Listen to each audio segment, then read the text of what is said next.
안녕하세요. 12월 12일 월요일 비탐성에 오신 빛의 성도님들을 환영합니다.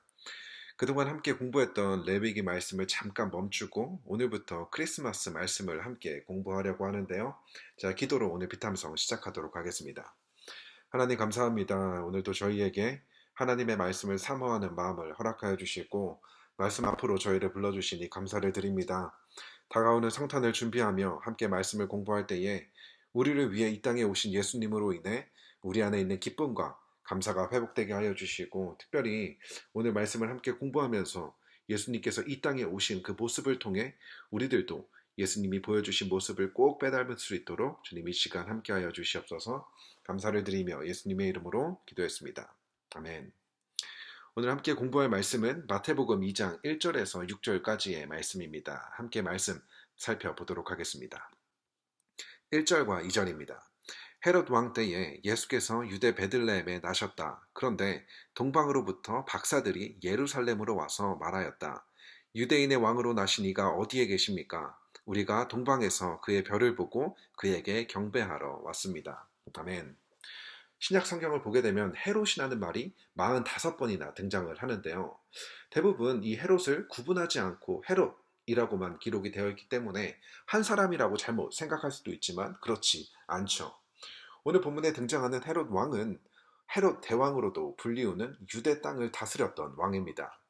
이 헤롯 왕에 대해서 짧게 살펴보면 BC 37년부터 AD 4년까지 유대 땅을 통치했던 왕인데요.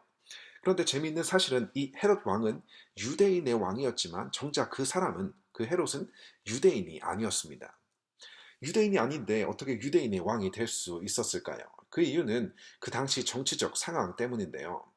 그 당시 유대는 로마의 통치권 아래 있었습니다. 그리고 로마는 아주 독특하게 자신들이 정복한 나라들을 통치했는데요. 그 통치한 방법은 바로 로마 자신들이 직접 속주들을 통치하는 것이 아니고 속주의 대표를 뽑아 그들에게 권력을 넘겨주고 속주들을 그곳에서 통치하는 방법이었습니다. 그래서 로마들은 그 속주 대표들로부터 세금을 받고 그들의 속주들을 통치했던 것이죠. 그리고 이때 로마가 유대를 통치하는 권력을 바로 이둠의 사람이었던 안티파테르에게 권력을 주게 됩니다. 그리고 오늘 본문의 헤롯 왕은 바로 이 안티파테르의 아들이었던 것이죠. 이렇게 아버지의 권력과 로마의 힘을 힘입어서 왕이 된 헤롯은 당연히 유대인들에게 사랑을 받지 못했는데요. 그래서인지 헤롯 왕에게는 늘 자신이 유대인이 아니라는 이 컴플렉스와 자기가 자신의 왕위가 빼앗기지 않을까 하는 두려움 속에 늘 살았던 사람이었습니다. 이러한 헤롯 왕이 유대를 통치했을 때가 오늘 바로 본문의 배경인데요. 오늘 본문에서 이야기하는 헤롯 왕 때는 이번 주 금요일 본문에서 이야기하겠지만 헤롯이 죽고 천사가 요셉에게 찾아와서 헤롯이 죽었다고 이야기했을 때에 예수께서는 아직 아기였던 것으로 보아 본문에서 이야기하는 헤롯 왕 때는 대략적으로 BC 5년에서 4년 사이쯤으로 보면 될 것 같습니다. 그리고 이 시기에 무슨 일이 일어났다고 이야기를 하죠? 바로 예수님께서 태어나셨다고 이야기를 하고 있습니다. 그리고 본문은 이러한 예수님이 유대인의 왕이라고 믿었던 동방의 박사들은 예수님을 경배하러 왔다고 하는데요. 여기서 많은 해석자들은 여기서 이야기하는 동방을 바벨론으로 보고 있는데요. 그 이유는 바벨론에 많은 유대인들 포로들이 정착하고 살고 있었기 때문에 이러한 유대인들의 영향으로 인해 박사들이 이러한 사실들을 알고 있다는 주장을 하고 있는 것인데요. 그러나 여전히 본문에서 이야기하는 동방이 어디인지는 정확히 알 수가 없습니다. 하지만 이러한 동방의 어느 나라에서 예수님을 경배하기 위해 박사들이 왔다고 오늘 본문은 이야기를 하고 있습니다. 그리고 본문에서 박사에 해당하는 헬라어 마고이는 보통 천문학자로 번역이 되고 2절에서도 그들이 유대인의 왕이 태어났다는 것을 별을 보고 알게 되었다는 것으로 보아 본문에서 이야기하는 박사들은 별과 관련된 천문학자들로 보는 것이 좋을 것 같습니다.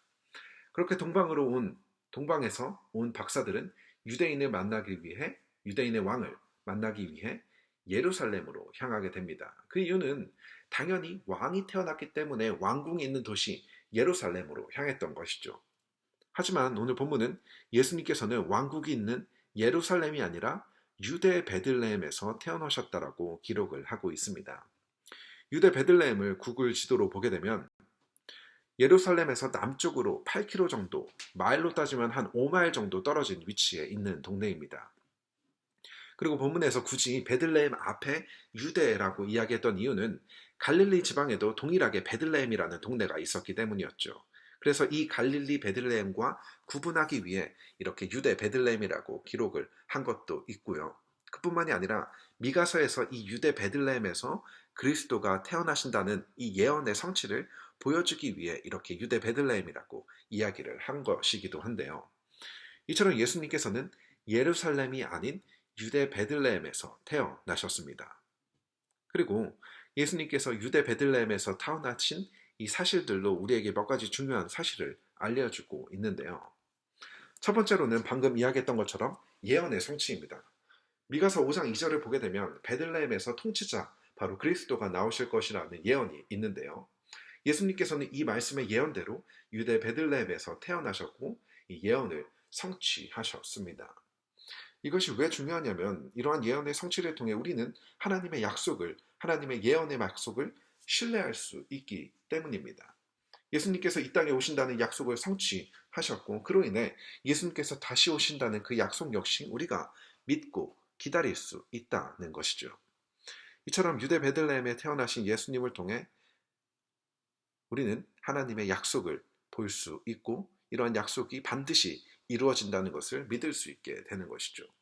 그리고 두 번째로는 예수님께서 유대 베들레헴에서 나심으로 예수님께서는 모든 사람을 위해 모든 사람을 만나주시고 모든 사람을 구원해 주시기 위해 오셨다는 것을 발견할 수 있습니다.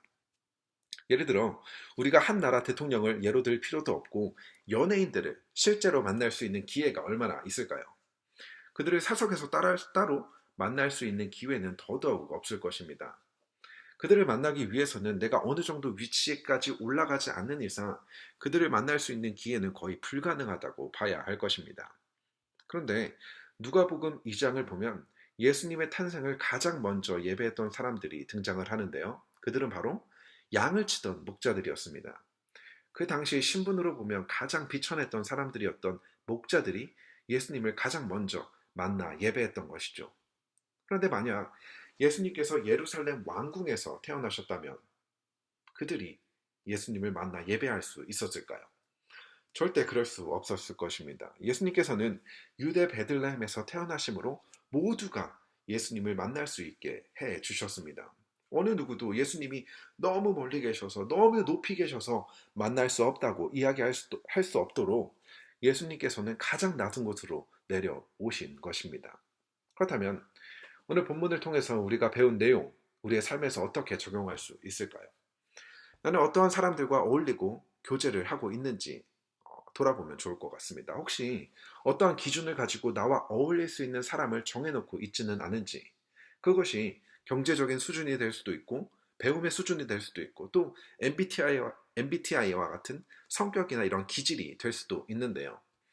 이러한 나의 기준이 맞지 않는 사람들과의 교제를 꺼려 한다면 나와 잘 맞는 사람들, 나의 기준에 부합하는 사람들과의 교제만을 하고 있다면 우리는 모든 사람을 위해 오신 예수님과는 정반대의 삶을 살고 있는 것이죠.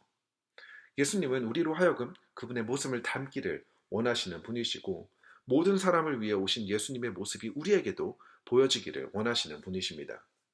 비록 나와 많은 부분에서 다르고 때로는 그들과의 관계를 이어나가기 위해 많은 노력이 필요한다 할지라도 그러한 관계 속에서 우리를 위해 오신 예수님의 모습을 우리는 보여줄 수 있게 되는 것이죠.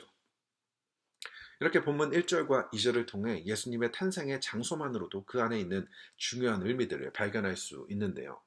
이어서 나머지 구절인 3절부터 6절에서는 예수님의 오심에 대한 동방 박사들하고는 전혀 다른 반응의 사람들이 등장을 하는데요.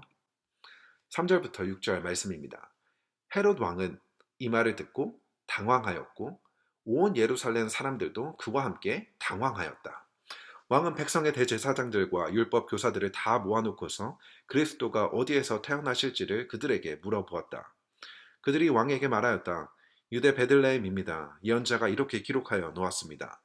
너 유대 땅에 있는 베들레헴아, 너는 유대 고을 가운데서 아주 작지가 않다. 너에게서 통치자가 나올 것이니 그가 내 백성 이스라엘을 다스릴 것이다. 아멘. 동방에서 온 박사들이 유대인의 왕을 경배하러 왔다고 하자 가장 먼저 헤롯 왕이 보인 반응은 어떠한 반응이었죠? 그 말을 듣고 당황을 하게 됩니다. 그도 그럴 것이 지금 자기가 유대인의 왕인데 유대인의 왕이 태어났다고 하니까 당황할 수밖에 없는 것이죠. 앞에서 이야기했던 것처럼 유대인의 혈통이 아니었던 헤롯은 늘 컴플렉스가 가득했던 사람이었습니다. 또한 자신의 왕권을 지키기 위해서는 자신의 왕권을 위협하는 가족들도 서슴없이 죽였던 사람이었죠. 그런 헤롯에게서 유대인의 왕이 태어났다는 소식은 그에게 당황하다라는 표현으로는 충분하지 않을 정도로 굉장히 충격적인 사실이었을 것입니다. 이처럼 자기 자신이 왕이 되려는 사람에게는 예수님의 등장이 당황스러울 수밖에 없는 것이죠. 그렇다면 우리는 어떨까요? 예수님이 우리에게 왕으로 오셨다는 이 사실이 혹시 당황스럽게 느껴지지는 않으신가요? 당황하다라는 문자적인 의미를 보게 되면 괴롭게 하다라는 의미를 가지고 있는데요. 내가 내 인생의 왕이 되어서 내 마음대로 사는 것이 아니라 예수님이 나의 인생의 왕이 되셔서 그분의 말씀대로 살아야 한다는 것이 기쁘고 감사하기보다는 괴롭다고 생각할 때가 있지는 않으신가요? 만약 예수님이 우리의 왕으로 오셨음에도 그분의 말씀에 순종하기보다는 내가 원하는 대로 내가 왕이 되어 살기를 원한다면 어쩌면 오늘 본문에서 우리가 손가락질하는 헤롯과 우리는 별반 다르지 않는 사람일 수도 있다는 것이죠. 그리고 오늘 본문을 보게 되면 헤롯 왕뿐만이 아니라 온 예루살렘 사람들도 헤롯 왕과 함께 당황했다고 이야기를 합니다. 그들은 왜 당황했던 것일까요? 그들의 지식과 믿음이 하나가 되지 못했기 때문이죠. 온 예루살렘을 대표하는 대제사장들과 율법 교사는 메시아의 탄생에 대해서 너무나 잘 알고 있었습니다. 헤롯이 그들에게 그리스도가 어디에서 태어날지 묻자 그들은 즉시 미가서 5장 2절의 말씀을 인용하면서 그리스도가 유대 베들레헴에서 태어날 것이라고 대답을 합니다. 그들은 말씀을 너무나 잘 알고 있었죠. 하지만 안타깝게도 그들은 그 말씀에 믿음으로 반응하지는 않았습니다. 동방 박사들이 그리스도를 예배하러 베들레헴으로 떠날 때에 어느 누구 하나 그들과 함께 예수님을 예배하러 떠나지 않았다는 것이죠. 그 이유는 그들의 말씀은 그저 아는 것에 그쳤기 때문입니다. 예전에 교회를 보면 신약 성경 전체를 달달 외우시는 분들도 계시고 성경을 몇십 독이 아니라 100독 하시는 분들도 계셨는데요. 정말 존경스럽고 대단한 일이죠. 그런데 만약 그렇게 성경을 달달 외우고 잘 안다 할지라도 삶의 모습 속에서 예수님을 닮은 모습이 전혀 보이지 않는다면 여전히 내가 내 인생의 주인이 되어서 이기적인 모습의 삶을 살고 있다면 결코 예수님을 믿는다고 말할 수 없다는 것입니다. 우리도 비탐성을 통해 말씀을 공부하지만 만약 공부한 말씀에 반응하여 우리의 삶의 변화가 전혀 없다면 믿음으로 순종하는 모습들이 우리의 삶에 전혀 보이지 않는다면 우리가 하는 비탐성 아무 소용이 없다는 것입니다. 왕으로 오신 예수님, 말씀의 예언대로 오신 예수님을 향해 당황하지 않는 우리가 되었으면 좋겠습니다. 배운 말씀에 순종함으로 예수님을 왕으로 모시는 우리의 삶이 되었으면 좋겠는데요. 오늘 비탐성을 마무리하면서 라이프템 안에서 이렇게 나누었으면 좋겠는데요. 왕으로 오신 예수님을 향해 당황하지 않고 기뻐하며 경배하는 우리가 되기를 원합니다. 모든 사람을 위해 이 땅에 오신 예수님을 닮아 나와 다른 너를 향해 다가갈 수 있는 내가 되기를 원합니다. 이렇게 라이프템 안에서 또 나눠주시면 좋을 것 같습니다. 자, 기도로 오늘 비탐성 마치도록 하겠습니다. 하나님 감사합니다. 모든 사람을 구원하시기 위해 이 땅에 오신 예수님이 너무 멀리 있어서 너무 높이 있어서 만나지 못하는 사람이 한 명도 없게 하시기 위해 가장 낮은 곳으로 오신 그 예수님께 감사와 찬양을 올려드립니다.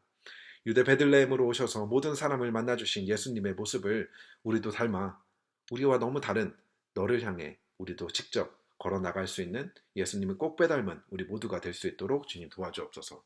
감사드리며 예수님의 이름으로 기도드렸습니다. 아멘.